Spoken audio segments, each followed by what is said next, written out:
গত 15 বছর ধরে ভারতকে মনে রাখার মতো যা যা দেওয়া হয়েছে, আসুন দেখে নেই সেই তালিকা। নামমাত্র শুল্কের ট্রানজিট দেওয়া হয়েছে, চট্টগ্রাম ও মংলা বন্দর ব্যবহারের অনুমতি, তিস্তার পানি না পেলেও দেয়া হয়েছে ফেনী নদীর পানি, শত শত কোটি টাকার ক্ষতি করে মোদি বন্ধু আদানির কাছ থেকে করা হয়েছে বিদ্যুৎ আমদানি। বাংলাদেশকে ভারতের তৃতীয় সর্বোচ্চ রেমিট্যান্স আহরণের উৎস বানানো হয়েছে। বাংলাদেশে আন্তর্জাতিক মানের বহু ছাপাখানা থাকার পরও ভারতের ছাপাখানাগুলোকে আমাদের পাঠ্যপুস্তক ছাপানোর দায়িত্ব দেওয়া হয়েছিল। বাংলাদেশের আইটি খাতে ভারতের একচ্ছত্র আধিপত্য গড়ে তোলা হয়েছিল। বাংলাদেশের কোন টিভি চ্যানেল ভারতে সম্প্রচারের সুযোগ না পেলেও ভারতীয় টিভি চ্যানেলের অবাধ সম্প্রচার নিশ্চিত করা হয়েছে। বছর জুড়ে সীমান্তে অসংখ্য বাংলাদেশি বিএসএফ এর গুলিতে মরলেও ধারাবাহিকভাবে চুপ থাকা হয়েছে।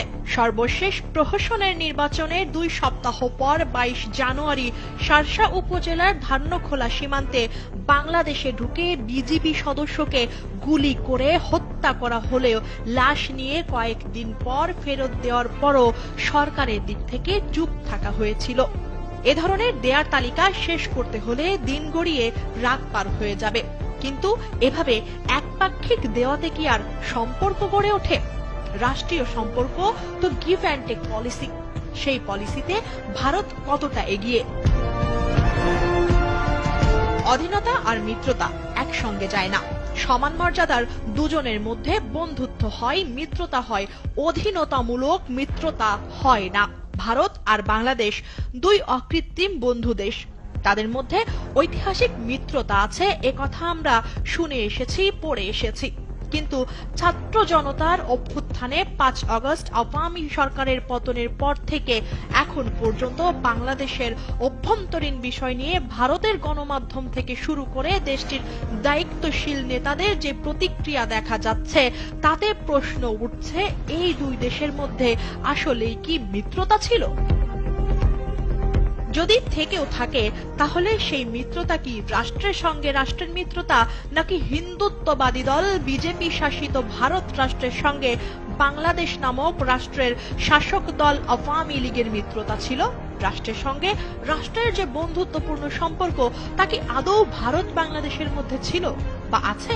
বাংলাদেশের ক্ষমতাচ্যুত আওয়ামী লীগের কর্মী সমর্থকেরা সব ধরনের রাখ ঢাকের পর্দা কিন্তু সরিয়ে দিয়েছে।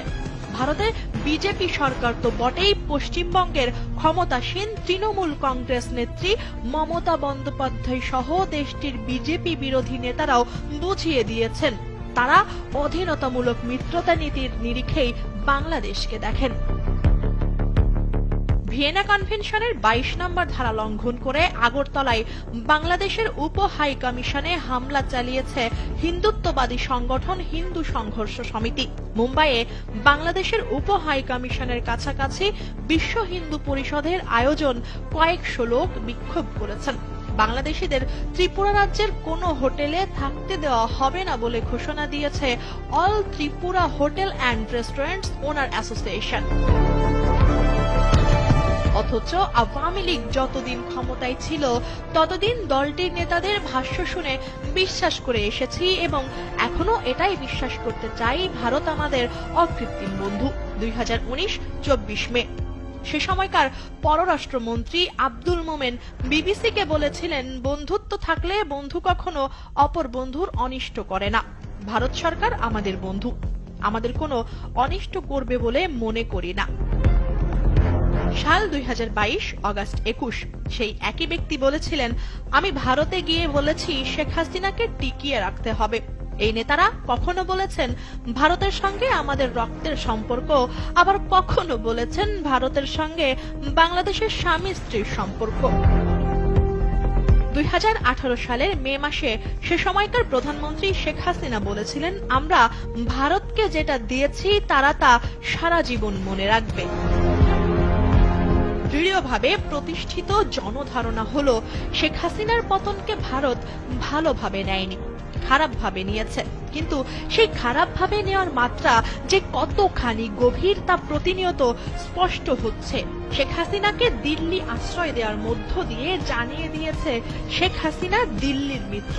এরপর তারা বাংলাদেশিদের ভিসা বন্ধ করার মধ্য দিয়ে গোস্বা প্রকাশ করেছে।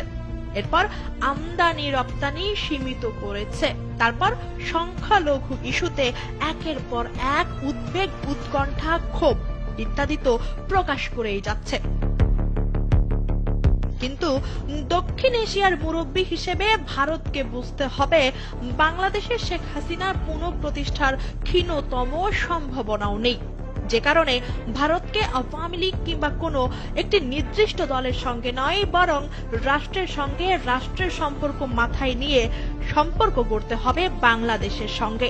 অন্তর্বর্তী সরকারের আইন উপদেষ্টা অধ্যাপক আসিফ নজরুল যথার্থই বলেছেন, ভারতকে বুঝতে হবে এটা শেখ হাসিনার বাংলাদেশ নয়।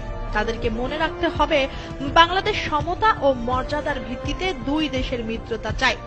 শেখ হাসিনার অধীনতামূলক মিত্রতার নীতি এখন এখানে কোনো কাজ করবে না।